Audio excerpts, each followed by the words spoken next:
Hello, and welcome back to the Build and Revitalize podcast. We are excited to bring you a three-part series on the value of a co-op experience for students pursuing engineering careers. I am your host for this series, Aaron Reed, a former co-op and intern and current senior project engineer here at SME. As a former co-op and intern, I have firsthand knowledge of how beneficial the hands-on experience a co-op or internship program can provide, even 10 years into my professional career. Over the next few episodes, we will talk with college staff, current co ops, and former co ops to learn about how students can use a co op or internship program to launch their own successful careers.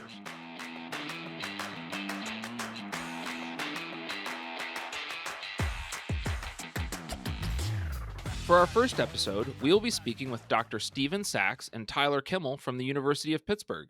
Steve is an assistant professor and undergraduate academic coordinator in the Department of Civil and Environmental Engineering, and Tyler is an engineering and professional development consultant. Tyler and Steven work together to help co-op students navigate the professional development portion of their college experience by advising students on everything from scheduling classes to developing resumes and making connections with potential employers.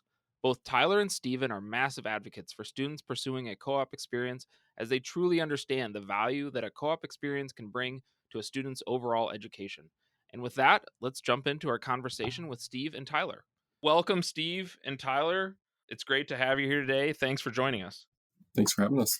Yep, thanks. It's great to be here. So I think to start, I think it'd be great for you guys to introduce yourself to the audience and tell us a little bit about your role at the University of Pittsburgh. Yeah, I'm Steve Sachs, assistant professor and undergraduate academic coordinator in the Department of Civil and Environmental Engineering. And so I work intimately with all of our co-op students, making sure that their schedules work and are approved and kind of help them out from that standpoint. And I'm Tyler Kimmel. I am the engineering and professional development consultant in the Office of Experiential Learning and Professional Engagement. It's a lot to say. We call it the LP office, which is formerly the co-op office. So, I work directly with students the whole way through, working on resumes as a freshman or sophomore to, when they graduate as a senior, and they're, work on the academic side of the co-op program with them. Yeah, I noticed, Tyler, you had a very interesting job title relative to maybe what you'd more typically expect. Can you expand upon that kind of role that you have at the university? Yeah. So, I do, kind of both sides. I work with students, I work with employers, as far as, connections with new employers, site visits, that kind of thing, and, establishing those new relationships with new companies.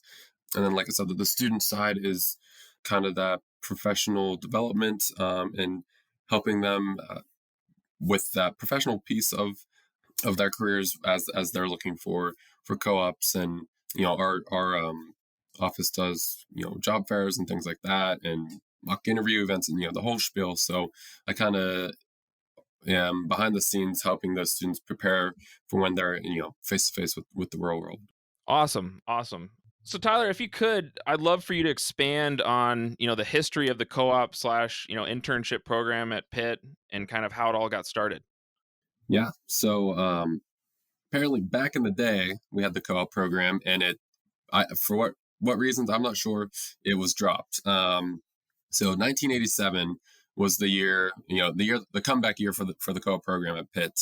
And it started out as the initial goal. Again, the program's never been mandatory here at Pitt, so they wanted to just have 20% student participation in the program. A lot of the credit for the program definitely goes to our former director, Maureen Barsick. She was there at the beginning, and then she just retired last year. So she saw it the whole way through, basically. And she grew it to about 50% of students in Swanson School of Engineering were participating in the co-op program. So that was over 6,000 students in those, 30 plus years have gone through the co-op program and seen that success. And I think it was over 80% of students, actually completed all three rotations, completed the full program. So yeah, when it started, like I said, Maureen took it off and running and grew it to, hundreds of employers. Like I said, over 6,000 students completing the program. over that 30-year period. The most impressive thing is that was not a mandatory program. To have those kind of numbers is pretty cool. No, that's incredible. It's awesome that you've seen such a large participation rate among the university, but also among the community, right? Getting all these companies to see the value in your university and this program that you guys have developed over the years and turned it into something that, you know, it's almost like it's not the norm to not attend it, right? It's become the norm that this is part of your curriculum. This is something that we highly, highly encourage and that, we want students, to get involved. Right, right, and it's not for everyone, I guess, but the students who take the leap and complete the co-op program at the end, they're like, "Wow, this was the best thing I've ever done. I'm so happy I did this." Students are always apprehensive at the beginning about committing to a company to that long or pushing back their graduation date, usually a semester. But the students who do it, they wouldn't change it for the world. We always have very good reviews from our students and from our employers. So yeah, it's definitely worked out. Steve, could you maybe expand upon a little bit how the co-op program or a co-op program is built specifically into the civil and environmental engineering program at the University of Pittsburgh? Yeah, certainly. So the co-op program is vitally important to our profession overall. As civil and environmental engineers, it's very important that our students get exposed to actual work environment while they're still in undergraduate studies to sort of prepare them for the real world, as it were. And so the co op program is generally built in to the curriculum by alternating semesters of work study as well as course study in pursuit then of the undergraduate degree. Throughout the co ops, then they get credit that they can be used to fill for one of their elective courses. Roughly about half of our students wind up participating in the co op program. The other ones typically will do internships or other summer opportunities over the summer then. With that in mind, though, yeah, the co-op program is a great way to get that experience, kind of as they go along. And so it's not a requirement, but we do everything we can to make sure that we offer courses when they need to be offered, so that when students are, out working, when they typically would be in school, to make sure that they get all of their degree requirements in and are able to finish in a timely fashion. That's great that you guys see the value in it, see that, there are certain expectations of joining a co-op program. For example, SME's co-op program, it's a 6-month program. So, students arrive, at the end of the spring semester, they work during the summer, but then we also ask them to work through the fall. There can be sometimes struggles with trying to fit in your courses when you're skipping that semester, right? With what you guys do and what I think probably I would hope a lot of other universities do is they realize the benefit of maybe that extended co-op program that may be longer than just the summer, right? And trying to accommodate their classes when it comes to making sure that they stay on schedule to graduate. Yes, completely. And I know Tyler could probably talk to it more, but a lot of our companies are going towards more of that 6 month rotation schedule. We're sort of, I think, in the transition period from going what used to be 3 4 month rotations to 2 6 month rotations to get that equivalent 12 months of outside experience. And so, yeah, I think there are a lot of benefits to going with the 6 month co op route as opposed to the 3 4 month rotations. You can get a little bit more involved and more exposure to a certain project in that half year time frame than you would potentially just over the summer, as you kind of alluded to. Yeah, yeah, that was something that we worked on over the last year with all the departments. Actually getting a schedule with the courses with 6 months as opposed to the alternating schedule. So all of our departments have both now. So it kind of is up to the company if whatever the company is recruiting for. We have the flexibility for the students to really do either schedule now. So that should open a lot more opportunities for our students too. No, that's great to hear. For our program, there's a lot of upfront stuff we have to do to kind of get the co-ops ready for what they're going to be involved with while they're here. It makes a lot of sense to make sure that we get them all trained, but then we're not losing them, right when school starts back up in the fall. So interesting to hear that it seems like a lot of companies are going to that kind of style of co-op. as opposed to, you're here just during the summer and then you're back to school. Tyler, you'd mentioned you guys help plan career fairs at University of Pitt. How does that look for you guys? Do you guys have career fairs in the fall and the spring? Do you see a lot of your co-ops getting hired in the fall versus the spring? How does that look for you guys? Yeah, we do one each fall, each spring. Yeah, the fall event is the crazy one. Before COVID, it was, we'd have over 100 companies looking for just co-ops. And yeah, that was when a lot of our students did get placed. But spring was still, I'd say we'd have 60 to 70 companies, so a little bit smaller, but still, good size, and a lot of students would get placed then too. But yeah, fall was definitely the big dance. Going forward, we think we're gonna have to break it up over a couple of days, just with, well, parking in Oakland is always a challenge, and we're down one parking lot now. So that, and just coming post COVID, what is that really going to look like? So that's something we're already planning, and I think we're getting close to sending that out here soon. So It's a big benefit to make sure that you're attending those career fairs in the fall, because those, for a lot of companies, are the big events. It's when they're really starting to do that hiring process. Steve, what are some things that you guys are doing as part of your curriculum, if anything specific related to trying to get students prepared for a co-op experience? That is an excellent question. I know a lot of what we try to do takes place in the seminar course, where we expose students. Primarily, the intent of our seminar that we have every Friday for an hour is to expose students to, that experience that they're going to have when they enter the professional world. Along with that, this is where we also introduce Tyler, and Tyler comes in and gives a seminar every semester to let the students know about the co-op program and get them thinking about that, and so they're ready and up and going to start pursuing those opportunities. But then also during the seminar, we also like to invite a bunch of different companies in to come in and talk, let them know about different opportunities, what kind of work would they get involved in different kinds of co-ops, and then even pursuing after graduation after that. And so that's kind of the professional development side of thing that we get out of the seminar course that we do have. Other than that, it within all of the courses, we try to provide students with everything that they're going to need. Obviously, we have to go pretty heavy into theory for some of the stuff, but we still to always try to bring it back to the practical aspect of things, and what they're going to need when they get out into the real world. And so while we still have to go through all of the equations, the math, and the physics that's behind all of everything in there, we always try to bring it back and tie it back to what they're going to be using in the real world.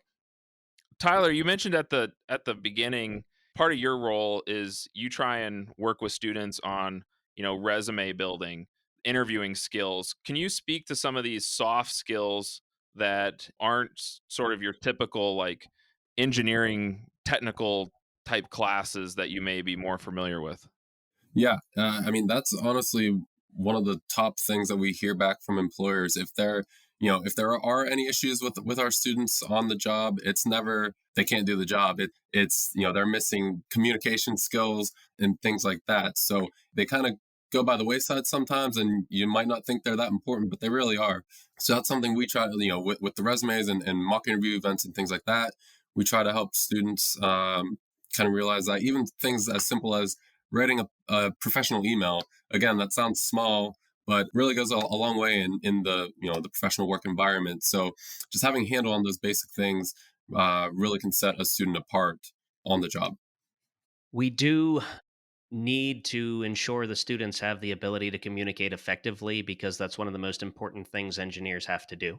Um, at the end of the day, nobody understands all the math and science we do, and so we have to communicate what we do to the public and non-engineers on a daily basis. And so whenever students email me, if it's not sent in a professional way, I email them back and say, hey, you need to make sure, it's all right if you email me this way, but when, you actually are out there and communicating in the real world, you need to write the email in a professional context.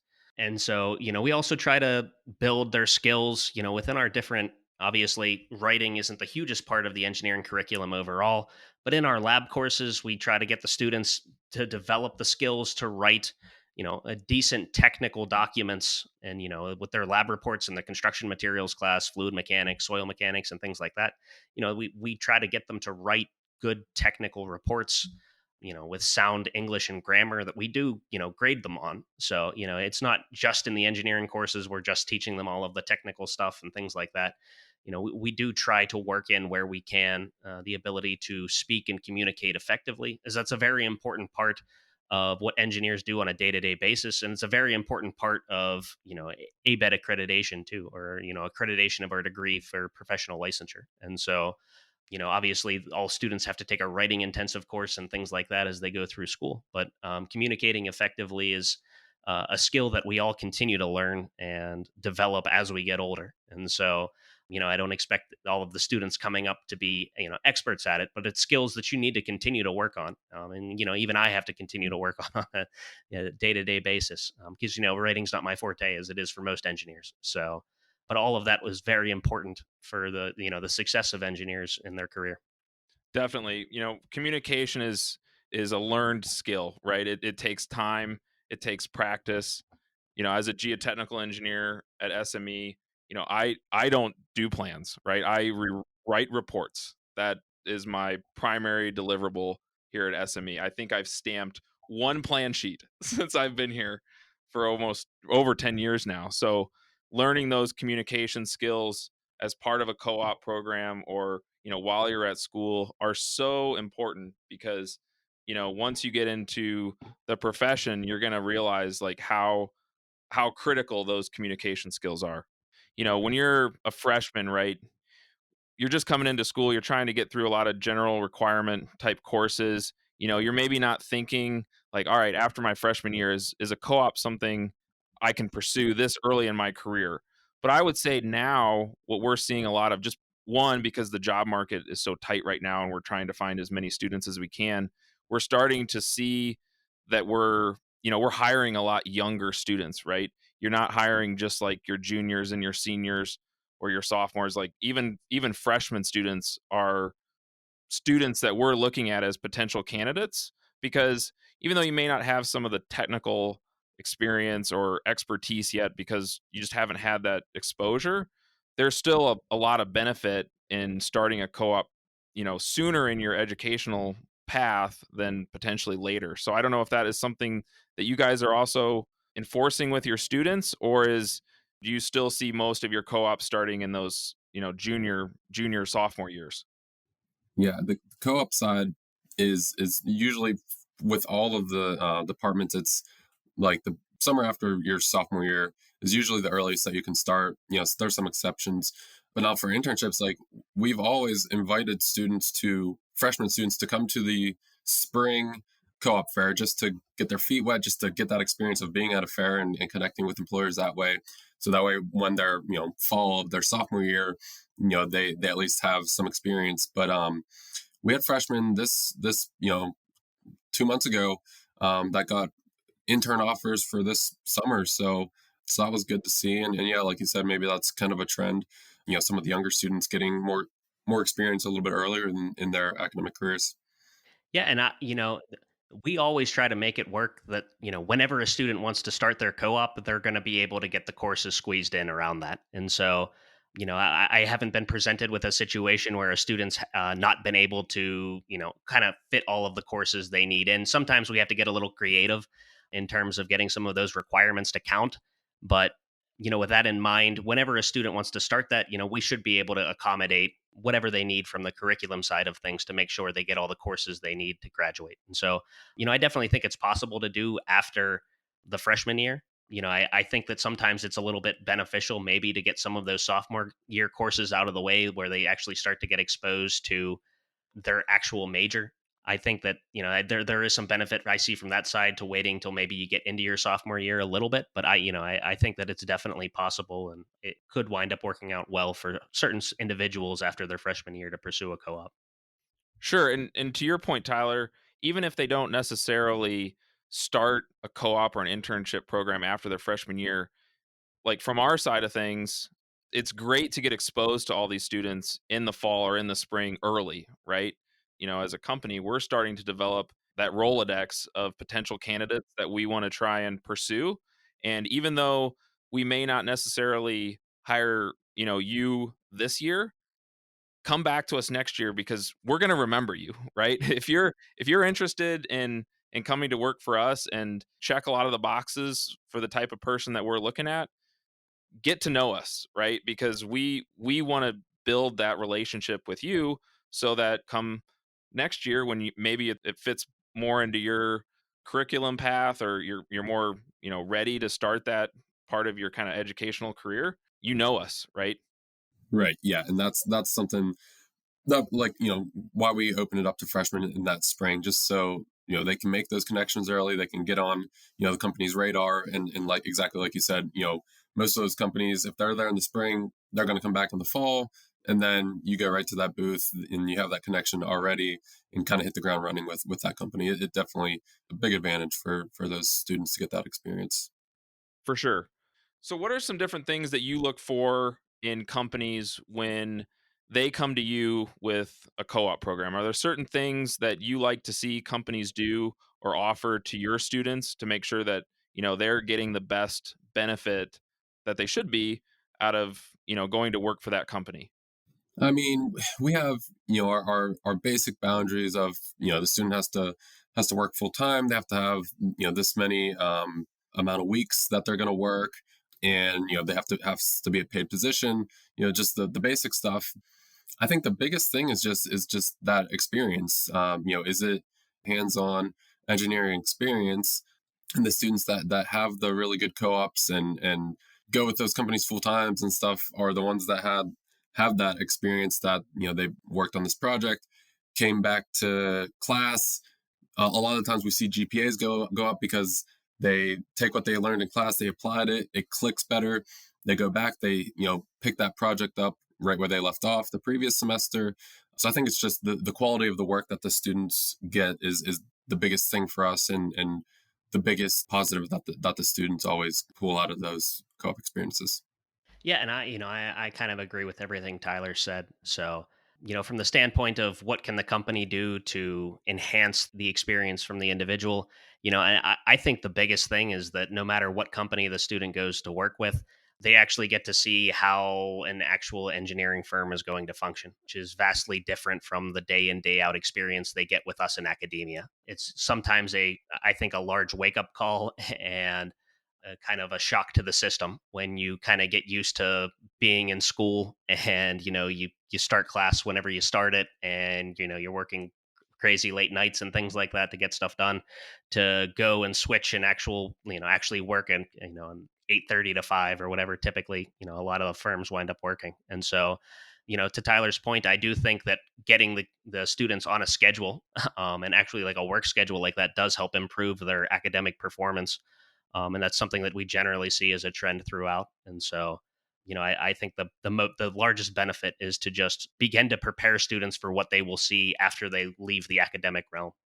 It's in our SME's benefit to have a co op program that's going to be beneficial to the student, right? Because ultimately what we want to do is try and prepare these students for the year, right, that we're using them. But also, we want them to come back, right? We want them to continue to, want to pursue a co-op or an internship at SME, because we can then further develop them. So by the time, they're looking to graduate, we've got a candidate who checks all the boxes we could possibly want. They know all the ins and outs of SME. They could hit the ground running if we want to hire them as a full-time employee. So there isn't any benefit to us to just have, to treat a co-op or a student as, simply a number on the piece of paper. We want to make sure that we're developing them so that, once it becomes time for them to graduate, we've got this star candidate that, we want to hire and pursue that career at SME. So now that we've kind of gone through the benefits of participating in a co-op program, it'd be great if you could share some of these success stories that have come out of your program specifically.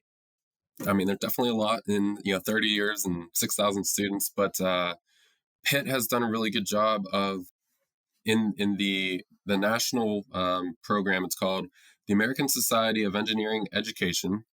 Their division is the Cooperative and Experiential Education Division. So each year, that CEED gives out a co-op and an intern student of the year, national award.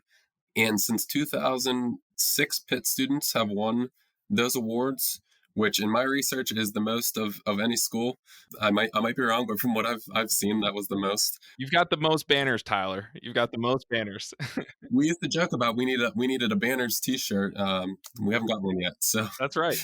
um, but yeah, so six since 2000. I mean, just the last couple years. I mean, 2022, Erin Marshall, she was an intern for IE at West Monroe, so she's won the national intern this year.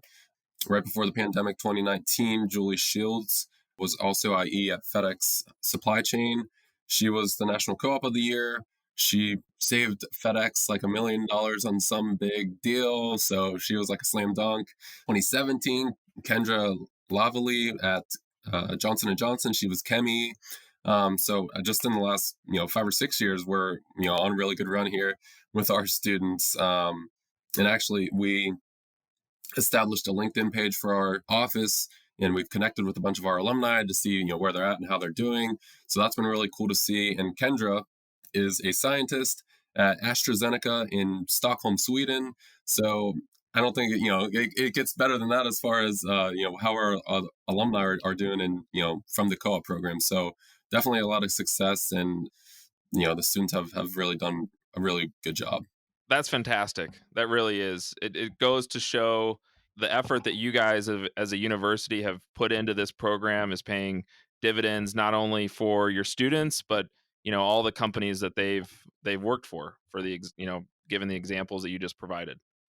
Yeah, I would just echo everything that Tyler just said. He hit the nail on the head. The only thing I'd really like to add is that I've never had a student that has participated in the co-op program that has ever, had an issue that has viewed the program negatively. And so I would just say that, 100% of the students that go through the co-op program look back on it favorably and think that that experience did a wonderful job to prepare them for their future careers. Awesome. So once a student has completed a co-op or an internship program, what are the type of experiences that you're seeing these students bring back once they return to the classroom? One of the biggest things I think they get back out of that is some time management skills and learning how better to delegate their, the limited resources they have to handle their different course loads. And so, I seem to notice that students who do go and complete a co-op are better at organizing and delegating and, getting their assignments done in a bit more timely fashion. And then not only that, they also get a little bit more practical experience on how stuff happens in the field, so that when we talk about different things with structures, right? When we talk about building foundations or the process that goes into the construction of those things, they have a lot better handle on how that actually happens because they've seen it in the field. I think we see kind of twofold. Either students are solidified in, hey, this is exactly the career path I want to go down. This is the position I want to go into after I graduate. Or on the flip side, which it sounds like a negative, but I promise it's a positive, is students who find out what they don't want to do. And we see that from time to time in co-op, and that's fine. It's much better to find out what you don't want to do as a sophomore than at age 25 or 26, when you've already graduated and you're already in this specialized field. So we see students that maybe not completely change their major after co-op, but they'll say, hey, I want to go down this path. Students are able to go to a different employer in co-op too for their next rotation. So we'll see that they'll change.